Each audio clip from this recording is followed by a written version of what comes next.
The Shack, Where Tragedy Confronts Eternity by William Paul Young. Chapter 1. A Confluence of Paths. Two roads diverged in the middle of my life. I heard a wise man say, I took the road less traveled by, and that's made the difference. Every night and every day. Larry Norman, with apologies to Robert Frost. March unleashed a torrent of rainfall after an abnormally dry winter. A cold front out of Canada then descended and was held in place by a swirling wind that roared down the gorge from eastern Oregon. Although spring was surely just around the corner, the god of winter was not about to relinquish its hard-won dominion without a tussle. There was a blanket of new snow in the Cascades, and rain was now freezing on impact with the frigid ground outside the house. Enough reason for Mac to snuggle up with a book and a hot cider and wrap up in the warmth of a crackling fire. But instead, he spent the better part of the morning telecommuting into his downtown desktop. Sitting comfortably in his home office wearing pajama pants and a t-shirt, he made his sales calls, mostly to the East Coast. He paused frequently, listening to the sound of crystalline rain tinging off his window and watching the slow but steady accumulation of frozen ice thickening on everything outside. He was becoming inexorably trapped as an ice prisoner in his own home, much to his delight. There's something joyful about storms that interrupt routine. Snow or freezing rain suddenly releases you from expectations, performance demands, and the tyranny of appointments and schedules. And unlike illness, it is largely a corporate rather than individual experience.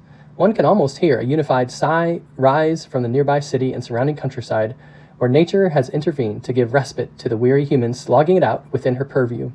All those affected this way are united by a mutual excuse, and the heart is suddenly and unexpectedly a little giddy.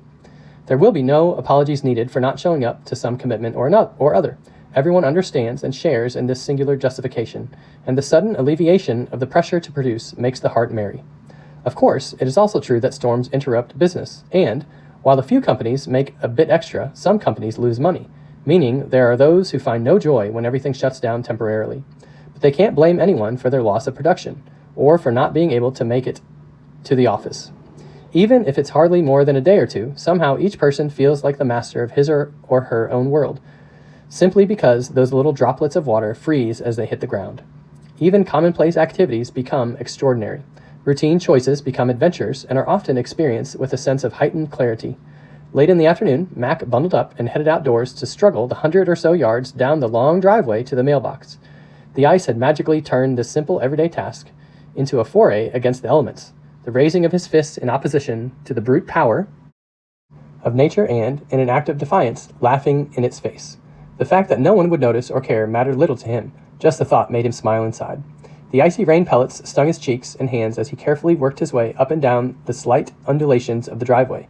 He looked, he supposed, like a drunken sailor, gingerly heading toward the next watering hole. When you face the force of an ice storm, you don't exactly walk boldly forward in a show of unbridled confidence. Bluster will get you battered. Mac had to get off his knees twice before he was finally hugging the mailbox like some long-lost friend. He paused to take in the beauty of a world engulfed in crystal. Everything reflected light and contributed to the heightened brilliance of the late afternoon. The trees in the neighbor's field had all donned translucent mantles, and each now stood unique but unified in its presentation. It was a glorious world, and for a brief moment its blazing splendor almost lifted, even if only for a few seconds, the great sadness from Mac's shoulders. It took almost a minute to knock off the ice that had already sealed shut the door of the mailbox.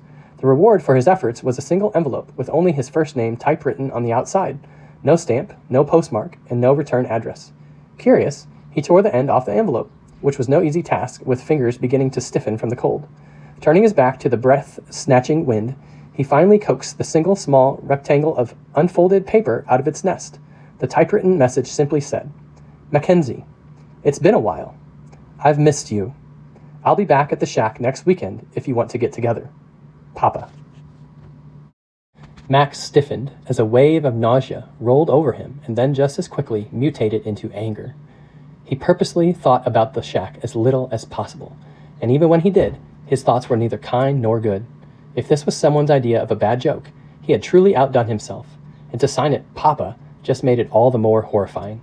Idiot, he grunted, thinking about Tony, the mailman, an overly friendly Italian with a big heart but little tact. Why would he even deliver such a ridiculous envelope? It wasn't even stamped. Mac angrily stuffed the envelope and note into his coat pocket and turned to start the slide back to the general direction of the house. Buffeting gusts of wind, which had initially slowed him, now shortened the time it took to traverse the mini glacier that was thickening beneath his feet. He was doing just fine, thank you, until he reached that place in the driveway that sloped a little downward and to the left. Without any effort or intention, he began to build up speed, sliding on shoes with soles that had about as much traction as a duck landing on a frozen pond. Arms flailing wildly in hopes of somehow maintaining the potential for balance, Mac found himself careening directly toward the only tree of any substantial size bordering the driveway, the one whose lower limbs he had hacked off only a few short months before. Now it stood eager to embrace him, half naked and seemingly anxious for a little retribution. In a fraction of thought, he chose the chicken's way out and tried to plop himself down by allowing his feet to slip out from under him, which is what they had naturally wanted to do anyway. Better to have a sore butt than pick slivers out of his face. But the adrenaline rush caused him to overcompensate, and in slow motion, Mac watched his feet rise up in front of him as if jerked up by some jungle trap. He hit hard, back of the head first, and skidded to a heap at the base of the shimmering tree, which seemed to stand over him with a smug look mixed with disgust and not a little disappointment. The world went momentarily black, or so it seemed. He lay there dazed and staring up into the sky, squinting as the icy precipitation rapidly cooled his flushed face. For a fleeting pause, everything felt oddly warm and peaceful, his ire momentarily knocked out by the impact. Now who's the idiot? He muttered to himself, hoping that no one had been watching.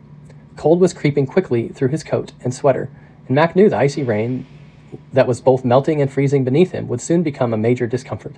Groaning and feeling like a much older man, he rolled onto his hands and knees. It was then that he saw the bright red skid mark tracing his journey from point of impact to final destination. As if birthed by the sudden awareness of his injury, a dull pounding began crawling up the back of his head. Instinctively, he reached for the source of the drumbeat and brought his hand away bloody. With rough ice and sharp gravel gouging his hands and knees, Mac half crawled and half slid until he eventually made it to a level part of the driveway. With not a little effort, he was finally able to stand and gingerly inch his way toward the house, humbled by the powers of ice and gravity. Once inside, Mac methodically shed the layers of outerwear as best he could, his half-frozen fingers responding with about as much dexterity as oversized clubs at the ends of his arms. He decided to leave the drizzly, blood-stained mess right where he doffed it in the entryway and retreated painfully to the bathroom to examine his wounds. There was no question that the icy driveway had won. The gash on the back of his head was oozing around a few small pebbles still embedded in his scalp. As he had feared, a significant lump had already formed, emerging like a humpback whale breaching the wild waves of his thinning hair. Mac found it a difficult chore to patch himself up by trying to see the back of his head using a small handheld mirror that reflected a reverse image off the bathroom mirror. A short frustration later he gave up, unable to get his hands to go in the right directions and unsure which of the two mirrors was lying to him. By gingerly probing around the soggy gash, he succeeded in picking out the biggest pieces of debris until it hurt too much to continue. Grabbing some first aid ointment and plunging the wound as best as he could, he then tied a washcloth to the back of his head and some gauze he found in a bathroom drawer. Glancing at himself in the mirror, he thought it looked a little like some rough sailor out of Moby Dick. It made him laugh, then wince. He would have to wait until Nan made it home before he would get any real medical attention, that attention being one of the many benefits of being married to a registered nurse. Anyway, he knew that the worse it looked, the more sympathy he would get. There was often some compensation in every trial, if one looked hard enough. He swallowed a couple over-the-counter painkillers to dull the throbbing and limped toward the front entry. Not for an instant had Mac forgotten about the note. Rummaging through the pile of wet and bloody clothing, he found it in his coat pocket, glanced at it, and then headed back into his office. He located the post office number and dialed it. As expected, Annie, the matronly postmaster and keeper of everyone's secrets, answered the phone. "Hi, is Tony in by chance?" "Hey, Mac, is that you? Recognize your voice." Of course she did. "Sorry, but Tony ain't back yet. In fact, I just talked to him on the radio, and he's only made it halfway up Wildcat. Not even to your place yet. Do you need me to have him call you? Or would you just like to leave a message?" "Oh, hi. Is that you, Annie?" He couldn't resist, even though her Midwestern accent left no doubt. "Sorry, I was busy for a second there. Didn't hear a word you said." She laughed. "Now, Mac, I know you heard every word. Don't you be going and trying to kid a kidder. I wasn't born yesterday, you know. What do you want me to tell him if he makes it back alive?" "Actually, you already answered my question." There was a pause at the other end.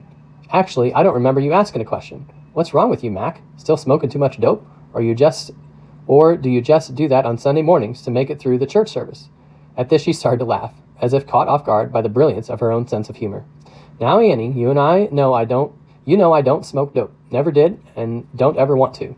Of course, Annie knew no such thing, but Mac was taking no chances on how she might remember the conversation in a day or two.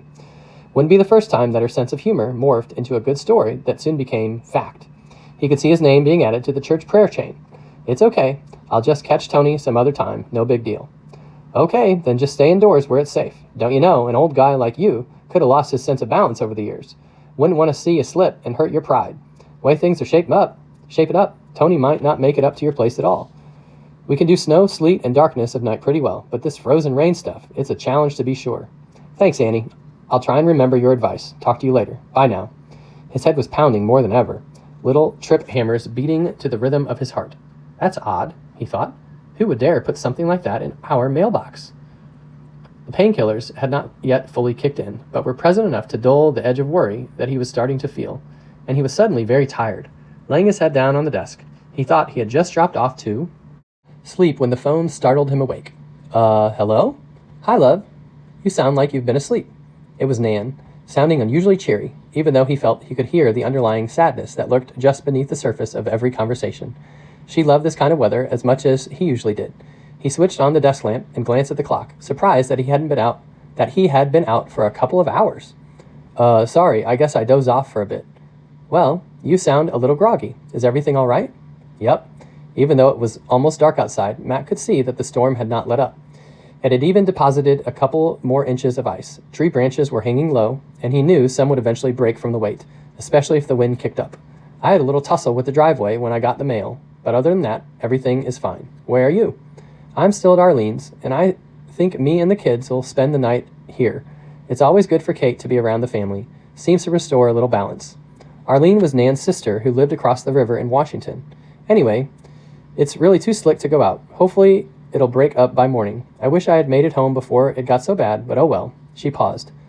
How's it up at the house? Well, it's absolutely stunningly beautiful, and a whole lot safer to look at than walk in, trust me.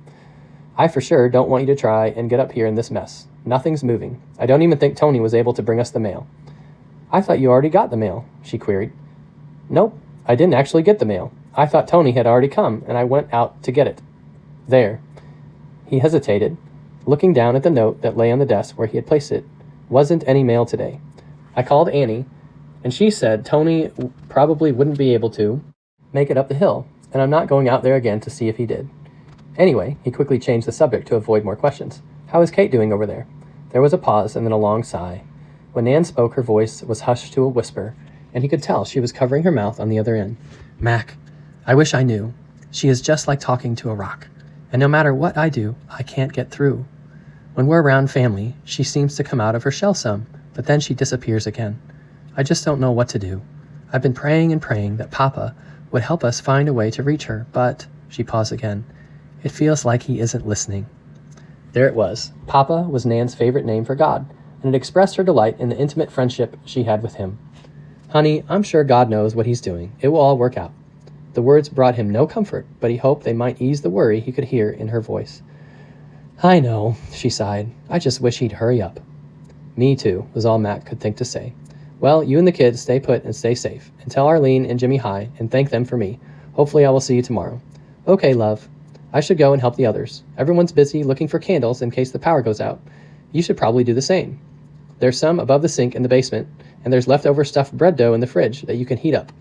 Are you sure you're okay? Yeah, my pride is hurt more than anything. Well, take it easy, and hopefully we'll see you in the morning. All right, honey. Be safe and call me if you need anything. Bye. That was kind of a dumb thing to say, he thought as he hung up the phone. Kind of a manly dumb thing, as if he could help if they needed anything. Max sat and stared at the note. It was confusing and painful, trying to sort out the swirling cacophony of disturbing emotions and dark images clouding his mind. A million thoughts traveling a million miles an hour. Finally, he gave up, folded the note, slid it into a small tin box he kept on the desk, and switched off the light. Mac managed to find something to heat up in the microwave, and then he grabbed a couple of blankets and pillows and headed for the living room. A quick glance at the clock told him that Bill Moyer's show had just started, a favorite program that he tried never to miss. Moyer was one of a handful of people who Mac would love to meet, a brilliant and outspoken man, able to express intense compassion for both people and truth with unusual clarity. One of the stories tonight had something to do with oilman Boone Pickens, who was now starting to drill for water, of all things. Almost without thinking, and without taking his eyes off the television, Mac reached over to the end table, picked up a photo frame holding a picture of a little girl, and clutched it to his chest.